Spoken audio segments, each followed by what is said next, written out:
سلام دوستای گلم، امیدوارم هر کجای دنیا که باشین حال دلتون خوب باشه. امروز میخوام طرز تهیه بیسکویتی که با جوپرک درست میشه رو بهتون آموزش بدم. درست کردنش خیلی آسونه و خیلی هم خوشمزه است. مواد لازمی که احتیاج داریم 1 کاپ و نصفی کشمش، 2 کاپ آرد، 2 تا کاپ شکر، 1 کاپش باید شکر سفید باشه، 1 کاپش شکر قهوه‌ای، ولی اگر شکر قهوه‌ای پیدا نکردین با همون شکر سفید 2 تا کاپ استفاده کنین، ولی اگه باشه خوشمزه ترش میکنه. 2 عدد تخم مرغ، 3 تا کاپ جو پرک، 2 تا تیکه استیک کره باید به دمای اتاق باشه، 4-5 ساعتی بعد از یخچال در بیارین که نرم باشه، یا همون 1 کاپ. 1 قاشق چایخوری بیکینگ پودر، 1 قاشق چایخوری دارچین، 1 قاشق چایخوری وانیل، نصف قاشق چایخوری نمک، نصف قاشق چایخوری بیکینگ سودا. اوکی، الان من میرم مواد خشکمون آرد و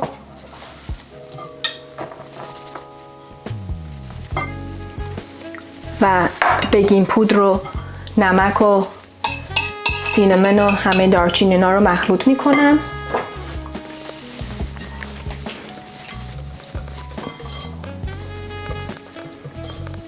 اوکی، اینو میذارمش کنار.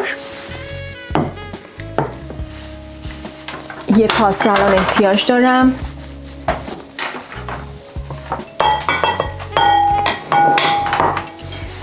دو تا کرم رو میندازم توش.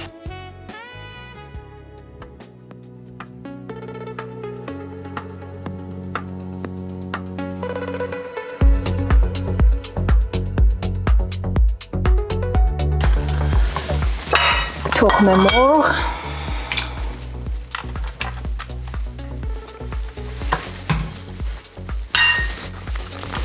شکر، اینا رو همه رو با هم الان مخلوط.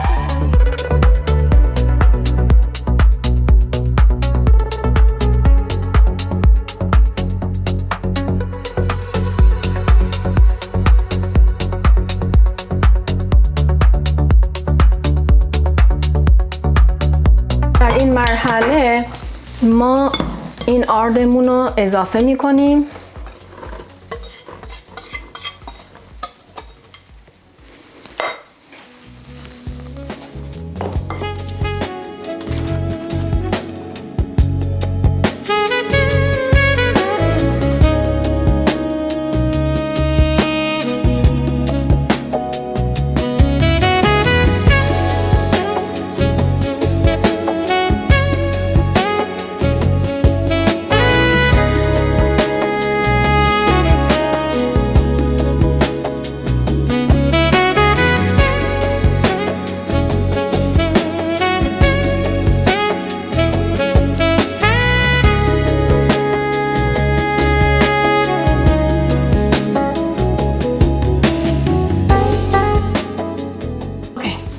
در این مرحله فقط حواسمون باشه خیلی سعی نکنین وقتی آردو میریزین خیلی دیگه مخلوطش نکنین، چون اگه خیلی مخلوطش کنین گلوتونش زیاد میشه و دیگه خیلی سفت میشه. در این مرحله دیگه من از این همزن برقی استفاده نمی کنم. الان اینو میریزم، جوپرک رو اضافه میکنم، دوباره مخلوطش میکنم با کشمش. خوب مخلوطش میکنین که به خورده هم دیگه بره.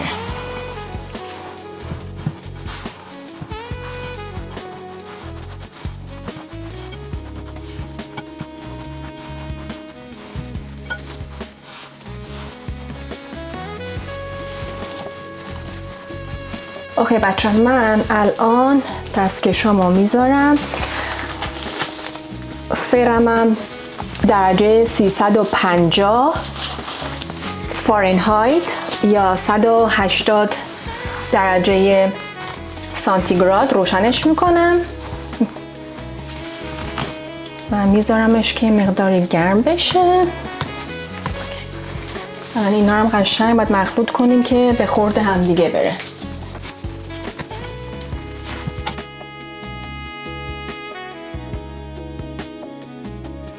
دیگه فکر کنم دیگه خوبه.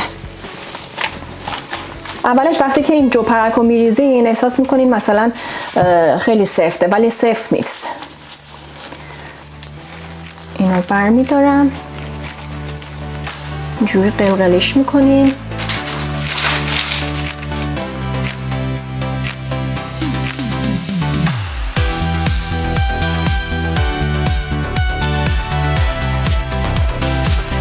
حواستون باشه یه مقداری که میذاریمش تو سینیمون میذاریم از همدیگه فاصله داشته باشه.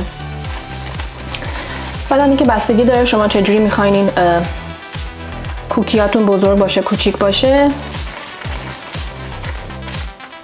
دیگه خودتون تصمیم گیری بکنین. خیلی بزرگ باشه بیشتر بزرگتر باز کنین، بردارین. کوچیکم باشه که کوچیکتر میذاریمش.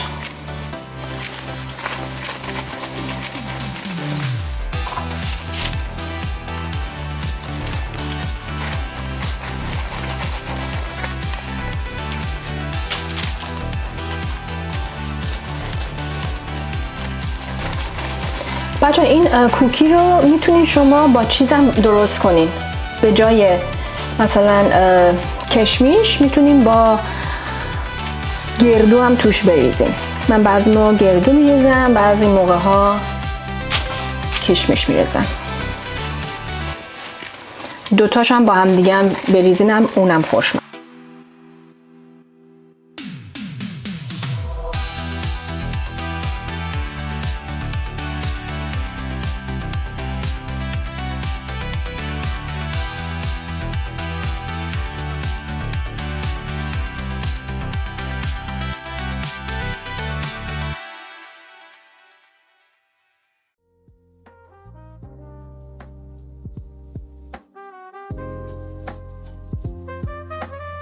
الان اینو بهتون نشون بدم که چجوری میذارمش تو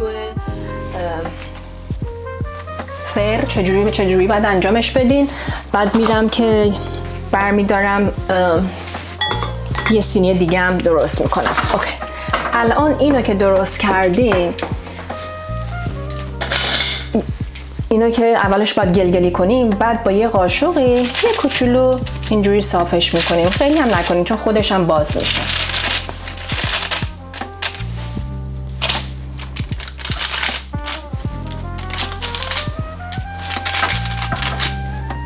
کوچولو همجور سرش رو بذارین، صافش کنین.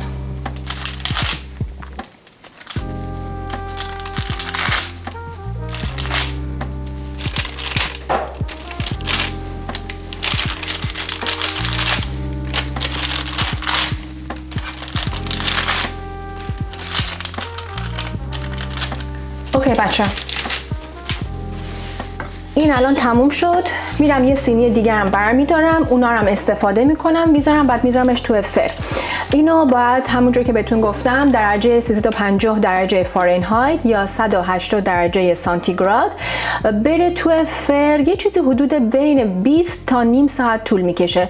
من همیشه گفتم فرا با هم دیگه فرق میکنه، گازی باشه یا برقی. شما خودتون فرتون رو میدونین دیگه. بعد از 20 دقیقه چک بکنین. همینجوری مثلا دیدین کرانچی شده اینا دیگه درست شده. یه مقدار که دیدین طلایی شده دیگه that means آماده است و نوش جان کنه. امیدوارم درستش کنین. خیلی خوشمزه است. با چای و قهوه نوش جان کنین و حوصله که دوست داشته باشین. تا یه برنامه دیگه همه شما رو به خدای بزرگ میسپارم.